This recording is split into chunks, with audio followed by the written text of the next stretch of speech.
Bilateral Knee Replacement, Your Best Recovery. If you are considering going for two, this is the Facebook chat group for you. We have an incredibly active membership made up of many wonderful people who have already gone through a bilateral knee replacement. They have a lot to say about it. Of course, it's free to join. Search Facebook groups for Bilateral Knee Replacement, Your Best Recovery.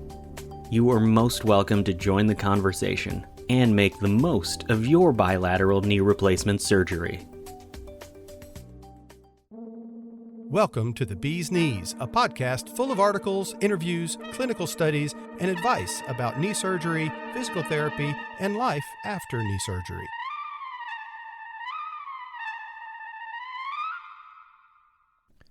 Hello and welcome to the Bee's Knees podcast. This is your host, PJ Ewing. We have two things for you today on the broadcast. First, we have some research, a look at what happens if you have a partial knee replacement, what's called a unicompartmental surgery, and you then say, oh, wow, I'm going to have to follow up after a few years with a total knee replacement where they do all aspects of the knee with the hardware. Is that a good idea? Is that a bad idea? Does that have additional risks? This study goes into some really important detail. It's also recently published in 2019, so we've got new evidence that supports conclusions that you might want to hear about. So I'll go into that first, and then right afterwards, we'll go into my interview with Donna Gross from North Carolina. Donna did two knees at once, bilateral knee replacement, but she wasn't originally going to do that. She made a decision along the way to go for two, and she talks a good deal about that and why she did that and what were the implications in terms of, okay, hey doc, I want to do two, not one. What happens next? So it's a good interview, and you'll hear a lot about how a person who does two knees at once does in recovery as well. But first, let's get into the research. This is our research review. And the study that we're going to take a look at today was published in 2019 in the Journal of Bone and Joint Surgery, a very respected source. The article is entitled Revision Risk for Total Knee Arthroplasty, Converted from Medial Unicompartmental Knee Arthroplasty. It's a mouthful, of course, but what it really means is you did a partial and then you did a total. What happened? Is that a good idea? Are there risks? And let's talk about that. I will have links to the article in the show notes and on the webpage for this podcast, so you can go and read it yourself. The title of the article in News Medical Life Sciences, Study Compares Unicompartmental Knee Arthroplasty and Total Knee Arthroplasty. And it was reviewed by Kate Anderton, BSc. She's the editor. It was published on November 25th, 2019. Unicompartmental or partial knee arthroplasty, UKA, is an alternative to total knee arthroplasty for some patients with knee osteoarthritis. When UKA fails, conversion to TKA has been thought to be a reliable solution. However, TKA converted from UKA had inferior outcomes compared with TKA performed as the primary procedure, reports a study in the November 20th, 2019 issue of the Journal of Bone and Joint Surgery. That's the original source here. The journal is published in the Lippincott portfolio in partnership with Walters Kluwer. The risk of revision surgery is 3 times higher for TKA converted from UKA compared with primary TKA, according to the new research by Anders L. Galali, MD, and colleagues of Aalborg University Hospital in Denmark. Higher revision rates after UKA is converted to TKA. That's the heading of this section, and this is where we're getting into the meat of the matter. In UKA, partial, just one of 3 compartments of the knee is replaced with a prosthesis. Because UKA is a less extensive procedure that preserves most of the normal knee anatomy, it offers faster recovery than more common TKA. An advantage of UKA is that it can be readily converted to TKA if needed. So it's really nimble, it's really flexible. It's a great decision if you have part of the knee that's causing a problem, but the rest of the knee is in good shape. With the use of Danish National Registry data from 1997 to 2017, the researchers compared the outcomes of 1,012 TKAs converted from UKA, 73,819 primary TKAs, and 2,572 revision TKAs. The study focused on implant survival rate, implant failure requiring removal and replacement across groups. Patients who underwent TKA converted from UKA were younger, the average was 66 years old, compared with those who underwent primary or revision TKA, those are average of 70 years old, and also had less severe knee joint degeneration, according to Charnley class. That's from Sir John Charnley, a measurement system. For patients who underwent conversion of UKA to TKA, long-term outcomes were similar to those who underwent revision TKA. Both of these groups had an estimated 15-year implant survival rate of 78%. In contrast, the 15-year implant survival rate for primary TKA, so you just did a total knee replacement, that's it, was 94%. After adjustment for other factors, the risk of revision was 3 times higher for patients who underwent UKA to TKA conversion compared with primary TKA.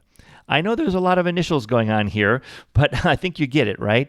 It's that it's better to do a total knee replacement in terms of survival rate of the prosthesis versus doing a partial and then converting it to a total. So it's better to go for the full knee replacement in terms of survival rate of the prosthesis than to go with first a UKA, then a TKA. Some more notes here. Implant type did not affect outcomes for patients who underwent conversion of UKA to TKA. As in previous studies, the main reasons for UKA conversion were implant loosening, unexplained pain, and the progression of arthritis. Partial knee replacement is an increasingly popular option for patients with knee osteoarthritis who have limited knee joint damage. Although UKA doesn't last as long as TKA, the ability to convert to TKA, if needed, has been thought to offset that disadvantage, and it is sometimes assumed that the outcomes of UKA to TKA conversion are similar to those of primary TKA. Clearly, that is not true. This new study questions that assumption, suggesting that the risk of revision following conversion of UKA to TKA is similar to that of TKA revisions, indicating a similar surgical complexity. Dr. El Galali and colleagues note that their analysis of Danish registry data supports the results of similar studies from Norway and Sweden. And these are the words of the author with their conclusion, in quotes, "On the basis of this study, we believe that careful consideration is necessary before using medial UKA as treatment for knee osteoarthritis, as a potential conversion to TKA decreased implant survival compared with that following primary TKA." And so that's our little research review for this week. I think there's one little lesson, which is, hey, if your doctor is saying go do a partial, you can always convert to a total. There's real research with lots of people involved that suggests that that conversion has a much higher rate of revision opportunity, meaning having to do it all over again, than if you had just gone ahead and done a total knee replacement. It's just one of many studies. Don't base a lot of decisions on just this one study, I would say, but it's something to bring up with your surgeon. And if your surgeon says, well, yes, I've read that study, and I guess you may be onto something there, and you are a candidate for a total knee replacement, if you'd like to skip the partial and go to the total, there may be logic there that suggests that you should go ahead and do the full Nelson versus do the partial. And that's our research review for the week. Thanks for listening to this. Let's get into the interview with Donna Gross. Hi, this is PJ. I am here with Donna, and we're going to talk about, surprise, knees. It's the Bee's Knees podcast, right, Donna? Right. I don't think anyone's surprised at that, right? They're ready for us, our devoted listeners. Donna is in North Carolina and has gone through 2 bilateral knee replacement, and it's recent. And so we're going to understand what that was all about with you, and how you evolved and grew and changed your opinions and got approvals and did all kinds of things to go with 2, how that happened. And then I want to hear a little bit about why you needed the surgeries and then how it's been. So the whole Nelson, the whole smorgasbord of questions, I guess. But before we do that, Donna, let's go learn about you. Tell us about you and your background and stuff. Okay. Of course, my name is Donna. I live in Winston-Salem, North Carolina. I am 65 years old, mother of 2. I have a son and a daughter, and grandmother of 4. Have 3 granddaughters and 1 grandson, ranging from ages 9 down to 3. They are the joys of my life. I am a born-again Christian. Praise the Lord for watching over me, taking care of me during this process. He's been so good to me. That's probably my number 1 praise, and I think that's why I've been able to do as well as I have. I'm exactly 4 weeks out from bilateral surgery. I had it 4 weeks ago today. I was in the hospital for 4 days and came straight home. Doing wonderfully well. I have been able to rest and relax, do some things that I've been wanting to do. I've done a lot of reading in the last 4 weeks, a lot of studying and things like that sometimes I don't have time for. This has kind of slowed me down somewhat, given me a little bit of personal time to do some things that I wanted to do. I'm very thankful for that. So Wow. even though it has been quite a journey so far, it's not been completely pain-free, but it's not been an unhappy or a bad journey, that's for sure. And I'm super glad that I'm 4 weeks on this side of the journey instead of 4 weeks on the other side. So 4 weeks before surgery, how would you describe yourself? You just painted a picture of a lady having time to herself, reading, contemplating, a break. It sounds like a vacation. Now, I know it wasn't. Of course it wasn't a vacation, but it sounds very peaceful. 4 weeks before surgery, what was life like then? Oh, life was very painful. I had 2 really bad knees, bone on bone, both of them. One was a little worse than the other. I had meniscus tears in both knees, arthritis, of course, in both knees. Every step I took was a jolt of pain. I had been enduring it for probably 2 years. Of course, it gradually got worse and worse. I have done everything possible that I could have done leading up to the surgery. I've had physical therapy. I did cortisone shots. I actually did 2 different sessions of the gel shots, the gel injections. Everything that I could to prevent having surgery until it just got so bad. The doctor said, you just have no other choice. You're either going to have to live with this pain or you're going to have surgery and have it replaced. At the time, I was only going to do my left knee, which was a little bit worse, and have gone into all the preparations, just deciding to do one knee, and then at the very last minute, decided to do both at the same time and get it over with. And what tell us more about that. What made how did you make that decision? That's kind of a big move to go for 2 at once. It is. I had done a lot of research. I've done a lot of reading about the surgery, about what was going to happen, about the recovery, about the physical therapy. I've read and researched, just done a lot of things. I'm not the type of person that likes to go into something without my eyes being wide open. So, I know what to expect. I knew that there were things that I needed to plan for. There were things that I needed to do ahead of time. Actually, this is kind of funny. You, PJ, were the first one that mentioned to me that maybe I should look at bilateral surgery instead of just doing one.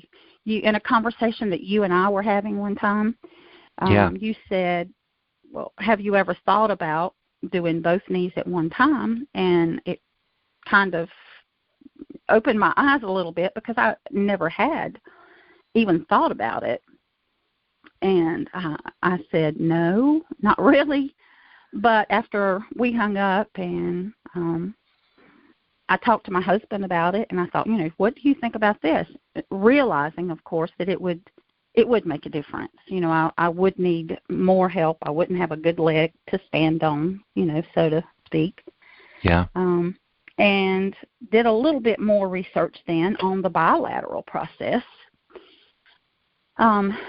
Fortunately, I had the perfect situation as far as coming home after the hospital.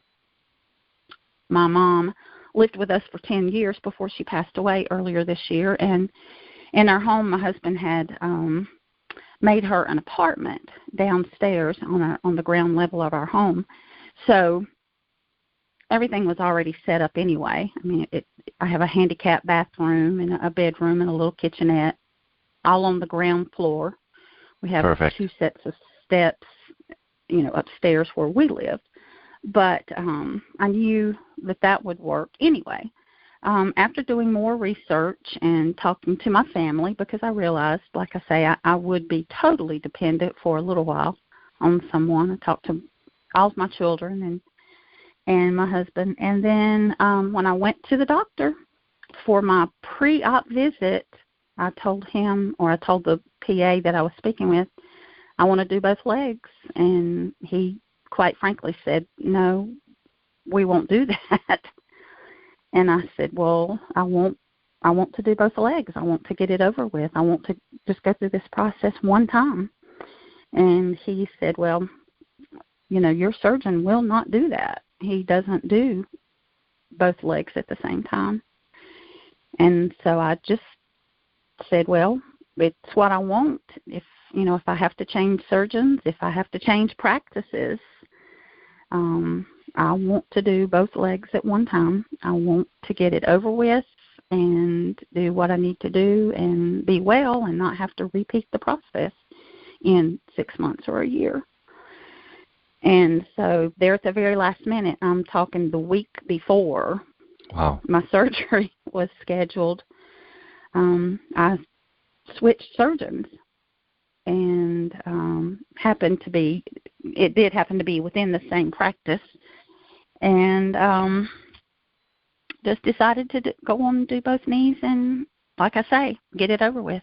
People told me I was crazy, but I knew it's what I wanted to do. I had prayed about it. I had peace about it, and looking back now, would not change it for anything. I know it was the right decision. I didn't realize the drama, Donna, behind the scenes. Talk about faith in God and fire and brimstone and a lady with a resolute opinion. There you were. There nope, I was. I'm going to do too. You won't do it. Nope, I'm going to do Well, yeah. All right. I'll find somebody that will. Yeah, that's what I told It's you. a big world. It's a big world, and I'll do what I want.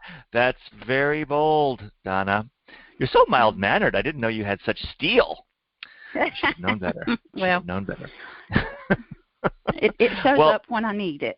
Yeah, I guess so. And, you had the backing of your family, obviously, and you did the homework and you prayed on this. Wow. Now, wait a minute. I do recall the conversation we had way back when. Did you end up poking around that bilateral group on Facebook? Was that of any value? Oh, yes. Okay. Yes, definitely. When when we spoke that day, you said to me, now don't take my word for it. Let me get you hooked up with this bilateral knee group, and you did that same day, and I have, oh my goodness, I've read everything on there since then. In fact, when you called me a while ago, that's what I was doing. Oh, is that right? Checking up on them. Mm-hmm. It's quite a Yes. community, isn't it? It is. Pretty cool. It is, and it's been so very helpful. So very helpful. And I hope that the comments that I've made on there, since my surgery, I hope that I've been able to help, somebody else. It's not quite bringing. Go ahead. I'm sorry. There I go, stepping on your words. I told you I would do that, Donna. No. You're fine. I do that too, so you don't worry. I know when people go on their pre-surgery, they're nervous and they're afraid and they don't know what to expect. And it's just so very helpful to have somebody say, okay, I'm a week out or 2 weeks out or, 6 months out or whatever, and this has been my journey. And it's just been so very helpful to have had somebody literally walk in my shoes. So I don't quite have tears. I don't quite have tears in my eyes, but I will tell you that my heart truly leaps when I hear what those groups are bringing people, because I have some others for different conditions. But that one, the bilateral group in particular, is such a community. It's not big. It's very tight knit for such a disparate group of people all over the planet. And your journey, I mean, we talked about 8 weeks, it's even longer than that, but the journey from where you were to where you are, I mean, there's a life-changing event in the middle of that, and you're able to express and share and learn, throughout that time frame. It's kind of amazing to have a group like that. It is. It absolutely is. And the fact that people that are on there have gone through what you're getting ready to go through, I think is so I don't know. It can give you the peace that you need, or maybe the calmness that you need, to know that, hey, look, they've gone through this, they're doing well, they got past this, or this helped them, this didn't help them. Maybe I should look into this, maybe I should do that. It was just so very helpful. And it still is helpful.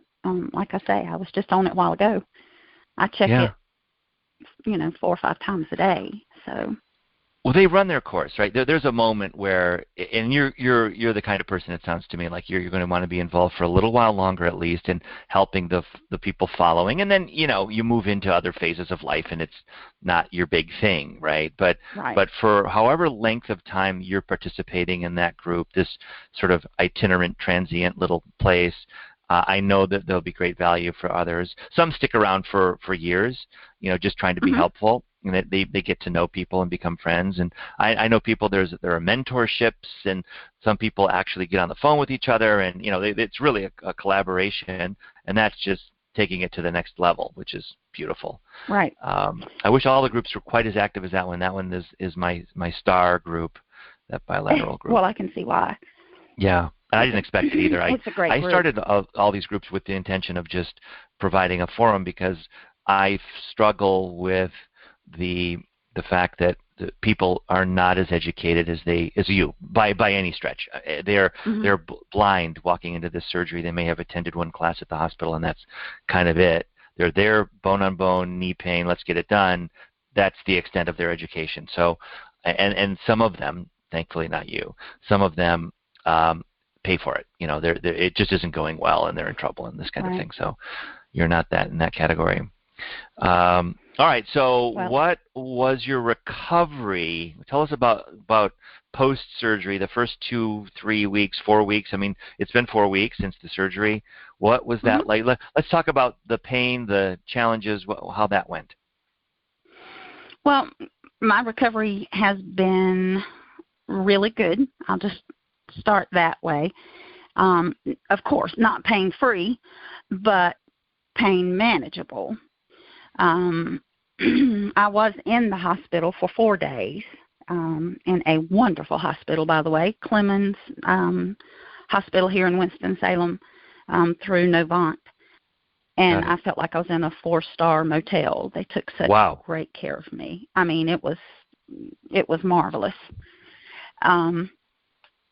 Kept my pain under control, kept me comfortable. Of course, I had, the 2 Iceman machines constantly going. The nurses and the doctors there were phenomenal. The physical therapists there, I felt like the Queen of England or something. They Wow. took that good. I'm not kidding. It was a marvelous experience. Well, when the PA told me at my pre-op visit that my original surgeon, would not do 2 knees, he said, "Let me speak to one of the other doctors here in the practice. We really normally don't do 2 knees at one time, but let me speak with him." So he did. He went and spoke with Calvin Maxwell McCabe. And Dr. McCabe looked at my history, and fortunately, praise the Lord, I am, other than having arthritic knees, very healthy. I am not diabetic. I don't have problems with my blood pressure, my sugar. I don't have anything else wrong with me other than, my knees. So Dr. McCabe took a look at everything and said, yes, I'll do both knees for her. I actually only met him the Friday before he did my surgery on Monday. So I was really pleased with everything. That's a pretty important meeting, right? That was, it could have gone the wrong way. If you didn't like him, I'm supposing it could have been a bad, problem. But it went well enough. He's a good enough bedside manner, that kind of thing. Oh yes. Oh heavens, yes. He was wonderfully kind and explained everything to me and explained why he chose to do both knees when it's something that they normally don't do within their practice. And, kind of jokingly, when I said, well, I'll see you 7:00 Monday morning, he said, well, no, you probably won't see me. But he said, the only reason that I'm going to do your surgery is because you are as healthy as you are. And, looking at your knees, both of them need to be done. So, yeah, super, super nice. I felt quite confident with him. One of the maybe more humorous things is that my sister-in-law actually works for that practice.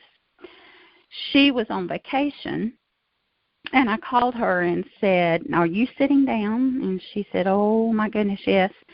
And I said, I just talked to Dr. McCabe, and we're going to do both of my knees Monday morning.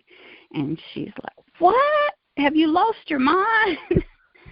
But, yeah, and so, yeah, the whole practice. Let me tell you, when I left the office that day after speaking with the PA, before talking to Dr. McCabe, by the time I got home, which was a 20-minute drive maybe, they had already switched my surgery date to 2 weeks later so that it could be on Dr. McCabe's schedule, already switched all my physical therapy, already switched all of my other appointments.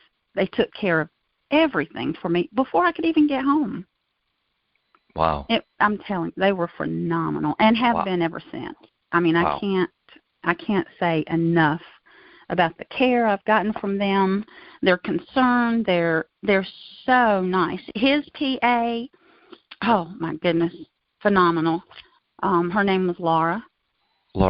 And of course, I met her. She came to the hospital several times. I've already seen her, since I got home. The care that I have gotten from them, I can't say enough about it. I have absolutely no complaints, none whatsoever. I couldn't have asked for anything any better. Wow. And when Dr. McCabe went in, because you're the one, not the practice or anybody else, saying do 2 at once, what did they find in the other knee? It was supposed to be just one. What was the consensus, I guess, after the fact? Well, he did my left knee first, which was supposedly my bad knee. Mm-hmm. And then he told my husband after the surgery was over, he said, when I went into her right knee, he said, I am so glad she decided to do this because her right knee was just as bad as her left, if not worse. So, therefore, had I not done both knees, then he said she would have, worn that other knee out, possibly affecting her hip, her ankles, possibly could have done a lot of damage. And, then we're talking about other surgeries down the road. So this is the moment, Donna. This is the moment, Donna, where light bulbs should be going off in those who are listening to this right now, because this is you making a decision, having done lots of exploration to figure out that you're going to go for 2, and it turned out that this was such a wise decision, and medically they did not know what they found out after the fact. Right. He said, looking at the x-rays, my right knee did not look as bad as my left knee did. He said, but when I got into her knee, it was as bad, if not worse, than the other. So, praise the Lord. Wow. I made the right decision. Yeah. Guidance. You got there. That's, wow. That's really interesting. So 4 days, that's a long time in the hospital in this VIP, beautiful, lovely facility. Mm-hmm. And had a little bit, just a little bit of a problem, which was, was the extra day. My iron level dropped, probably due to blood loss during the surgery. So Dr. McCabe just decided to keep me an extra day and give me, some iron through my IVs. So that was the extra day. I was really just supposed to be there 3 days, but he decided to keep me there just that extra day and give me some additional iron before I came home. What insurance do you have? I have Medicare. Medicare. So what's interesting to me is that they sometimes want to hustle everybody out of there. I mean, you've heard, same-day surgeries, et cetera, but there was no race to get you out of there. It was all fine. No, sir. Dr. McCabe took care of all of that for me. I haven't dealt with my insurance not one time. Wow. His office has taken care of, I haven't signed a paper, I haven't done anything. His office has taken care of everything for me. Amazing. Mm-hmm. It is. Okay, so you get home, and then tell us about your recovery. What happens next? Well, like I say, I came home to the perfect setting, and I came home on a Thursday with all kinds of medicine. He put me, of course, I had pain medicine. I had an iron supplement. I had a nerve medicine. So he kept me quite comfortable. Now, like I say, it wasn't pain-free. I don't want to give anybody false hope that you can do something like this and not have any pain, but it was quite manageable. I came home on Thursday, and then on Friday morning, David delivered my wonderful X10 machine and set it up for me, educated myself and my husband on how to use it and what to do. I got on the machine immediately that day, started using it, used it 2-3 times a day for that first, few days there. Really, really, really helped with my flexion and my extension, and it was completely pain-free. In fact, it felt really good to be able to move my legs like that. I had a friend that stayed with me to give my husband, some relief from the 24/7 care that I needed. So she stayed the first couple of nights here with us. And my wonderful church family has been delivering food, meals to us every other day ever since I've been home. So that's another blessing. Like I say, my children are local. So between my X10 machine and the physical therapist, Dr. McCabe had physical therapy come here to me for the first 2 weeks, and then I started going outside for physical therapy. So I've done my X10 machine, my physical therapy, the exercises that they have given me. You sent me a lot of information about exercises to do. I've, tried to keep up with doing all that. And I think that's one of the reasons why I've done so well is movement is so very important after you get home. You have a tendency to want to sit or stay in the bed, but you've got to get up and move your legs. And I have done that.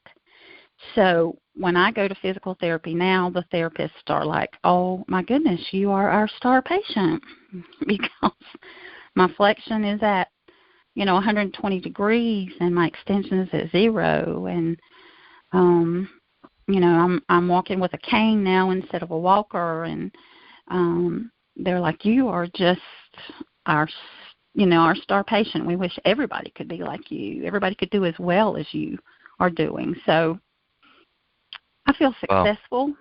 Well, yeah. Well, you are successful. 4 weeks, the traditional recovery for 4 weeks, right, having looked at all the literature and the data, is that someone has lost half their strength. Their range of motion is, I guess, approaching 90 degrees, and they are, in the thick of it. They're in the thick of it. They've moved from home care to outpatient care, and now they're going to the clinic, and the clinic is where it all is really going to happen. And they've got 4 to 6 weeks before to get it right is pretty much the normal situation. Right. But you are with bilateral, it's even the slower recovery. So you're 120 and 0 and on a cane, and in a peaceful state is really, it's a great place to be, and you deserve it with all the homework that you did and all the effort after all this. I give the praise to the Lord, that's for sure. Yeah. And David is also very devout. I know David and Tricia, and you worked with Tricia pretty frequently, yes. I guess, didn't you? Yes, I did. She is such a joy. Oh my goodness, we had the best conversations. We did. You? She would call to check on me, and find out how I was doing. She would look at my results, on the machine and things like that. And then, we would end up staying on the phone for an hour, just talking to each other. Yeah, I feel like I've got a new friend. She and David are all their jewels. Oh, aren't they? Oh, yes, they're so great. Absolutely. They're so great. Well, I know. Yeah. Wow. I want to know. Is there anything else about the recovery we should talk about? Because I wanted to move on to what are you reading in this peaceful 4 weeks of recovery? Where has that led you? This time to yourself. I'm curious about that. I've been I've been able to spend a lot of time in my Bible, uninterrupted. Even though I am retired, I do work a little bit. I have a friend that has a tax business, so I help her out. And like I say, I have 4 grandchildren that live in close proximity to us. So I've stayed busy with babysitting, picking the kids up, going to ball games, going to ball practices, taking them here, taking them there. Already? Giving mom and dad relief. Oh, no, not yet. But, that's what I was doing before. Right. Okay. So very, very involved in my church, doing different activities. And I work with our children at church. I work in a hospice ministry where we deliver food to hospice, and just really involved and on the go all the time. My husband used to say to me, Donna, you are going to have to slow down. But I have slowed down. This 4 weeks has been slow, so it has allowed me to my children gave me Amazon gift cards for Mother's Day so that I could load books onto my Kindle. So like I say, I've been able to do a lot of reading. I've been able to get into my Bible and do some Bible studies that I was really interested in that I hadn't had time to do before. I'm not much of a TV watcher, but my children put a 50-inch TV down here in my bedroom, and of course there's a TV in my living room, and brought me movies to watch and things like that. It's been like I say, and then with the food being delivered, and fortunately my husband's here. And I realize a lot of people don't have 24/7 care like I have for the last 4 weeks. He's been here constantly, and if he's not here, he makes sure that somebody else is, one of my children or one of my friends or things like that. So the recovery has been smooth. It doesn't seem and you're like still it's not painful. quite done, right? I mean, we're on a cane. I mean, let's not paint a picture that it's you're off to the ball games quite yet. Yeah. I'm not doing steps yet. I haven't gone upstairs yet. They're not allowing me to do steps. Okay. And like I say, I do walk without my cane as long as I have something to hold on to, or as long as I'm close to something. I'm being very careful. The last thing I want to do is fall and do any damage. But I am practicing walking on my own. So I do have a way to go. I mean, when I go to physical therapy now, we're working on my walking, on my gait, and things like that. So are you doing strengthening work as well? Do lots of strengthening work. Yeah. At physical therapy and at home. They've given me exercise. I have a band now and several exercises that I do before I get up. I do exercises in the bed, then I get up and I do exercises in the chair. And then, of course, I walk and do, other things that the physical therapist wants me to do. So, good. Yeah, it keeps me busy. Well, keep an eye on that email series, too, by the way. That goes on for a few more months that we send out, because there are activities, of course, to do, but there's also a lot of other consultation, let's call it, on scar management, and we even have some recipes and some dietary things, although hasn't been a problem for you, but it goes on and tries to move beyond the acute phase of recovery, which you've moved well past.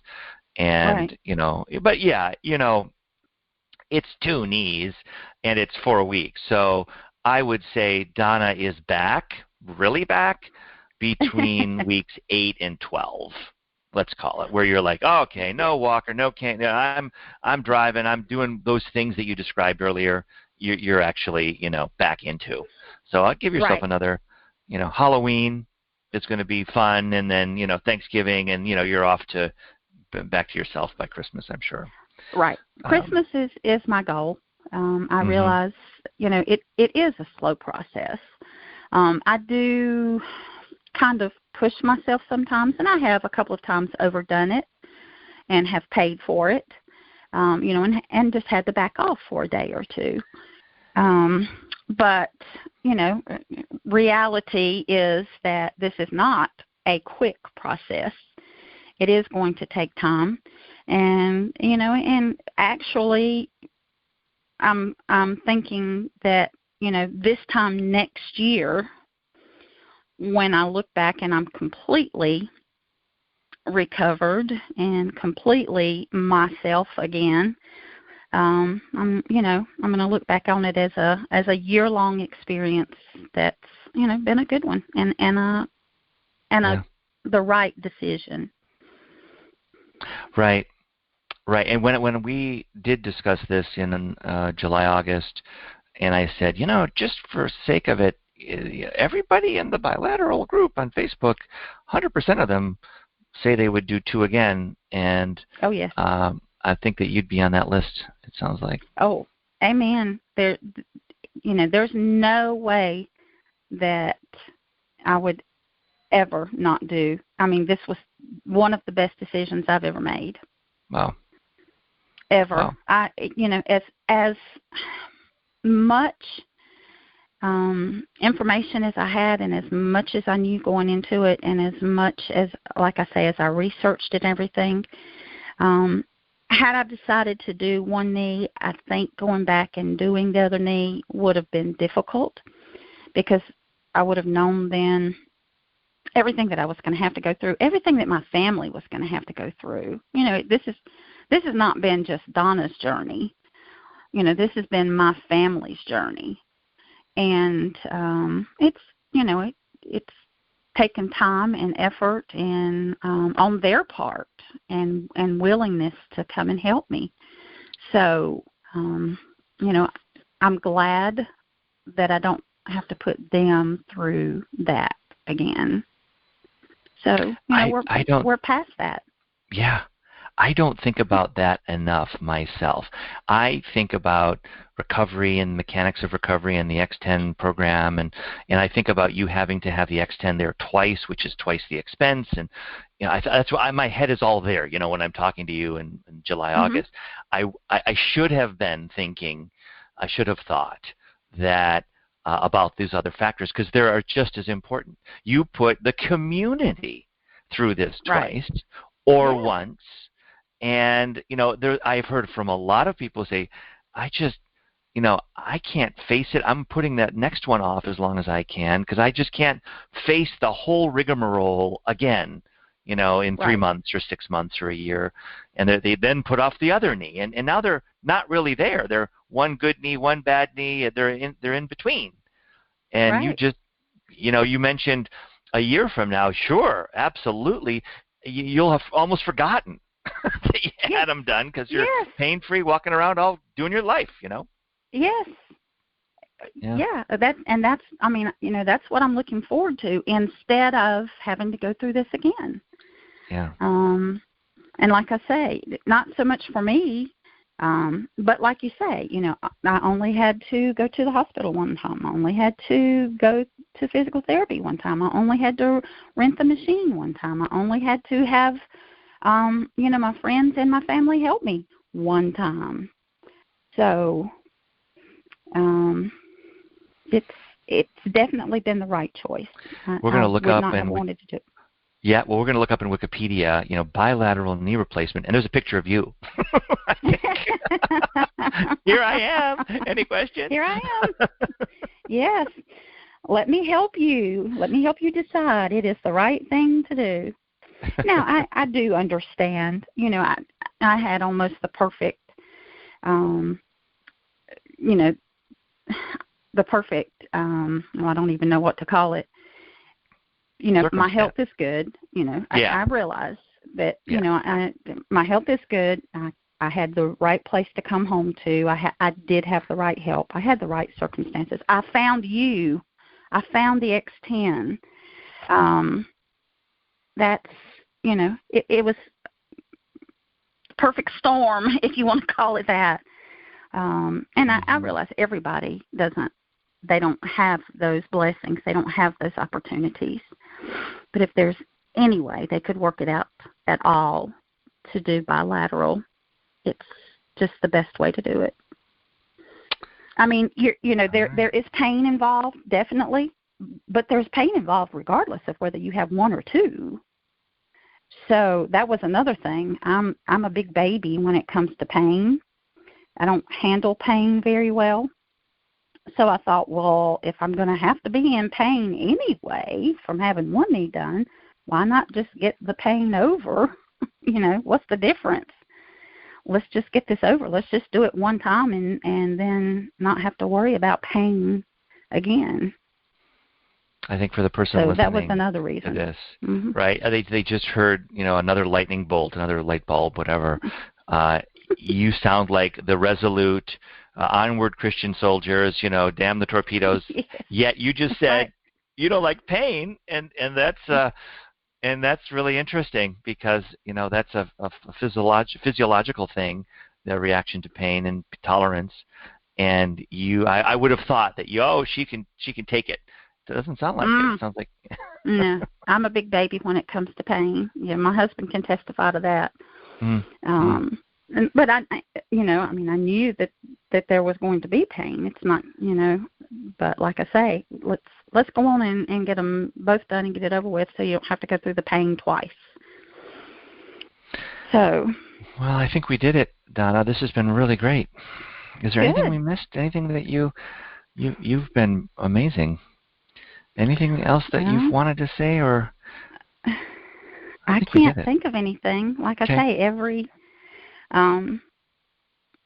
I think we pretty much covered everything that I can think of. Great. I haven't had Well, any problems. No, yeah. no No, allergies, nothing. Yeah, I Everything's know. worked It's out been just it's fine. been a dream kind of recovery. It's Yeah, really amazing. absolutely. Well, thanks so much for doing this. This has been really You're fun. welcome. You just helped a whole bunch of people. Seriously. Good. So That's my goal. That's what I yeah, want to do. you did. You did. You should feel good. You did your good works for the day already Good. in this morning. And thanks for participating in this. I know that it's kind of weird to get on the phone and do a podcast interview, but No.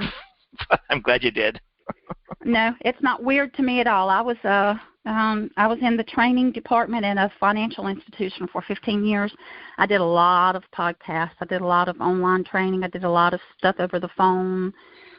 This is fine. This is normal for me. I'm used to Awesome. it. So you're good at it. Mm-hmm. Well, thanks, Donna. You're welcome. Thank you. Thank you for all your help. Oh, my goodness, your information and the things that you send me and the things that are online, the things that are available out there. You don't realize how much you help people, I'm sure. You've helped me tremendously, not only in the equipment and everything, but just the information and just how much you put out there. Oh, my goodness. Sometimes it was even hard to keep up with it. I'm like, oh, my goodness, here's another one that I need to open and read. Darn it. PJ, cut it out. No, please don't cut it out. Please don't cut it out. It was great information, and it was tremendously helpful. So that's great. I appreciate that more than you'll know. We'd like to thank a few friends of the Bee's Knees podcast, including the Knee Pain Guru, natural solutions for chronic knee pain without drugs, shots, surgery, or painful physical therapy. For more info, visit thekneepainguru.com. We're also brought to you by X10 Therapy. And special thanks to Dr. Justin Trosclair at the podcast A Doctor's Perspective Podcast. I'm Dr. Justin Trosclair, host of 2-time Podcast Awards nominated A Doctor's Perspective Podcast. I interview doctors in and out of my profession about their specialties and the occasional non-doctor special guests. But we also go behind the curtain and see what's working for their marketing, overcoming struggles, practical knowledge, book choices, and relationship advice. Join me on any podcast app on your phone or visit adoctorsperspective.net for the show notes pages and free resources. I want you to have an abundant home life as well as a thriving practice. So come on, take a listen. Natural Knee Pain Rescue. Save your original knee with a habit-based diet and lifestyle. This is a transformational program that helps people lose weight, reduce knee pain, get healthier, improve mobility, and avoid knee replacement surgery. You can learn more at naturalkneerescue.com.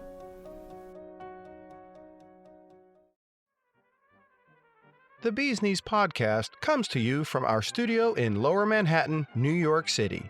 We're here week in and week out shedding light on all aspects of knee surgery and recovery.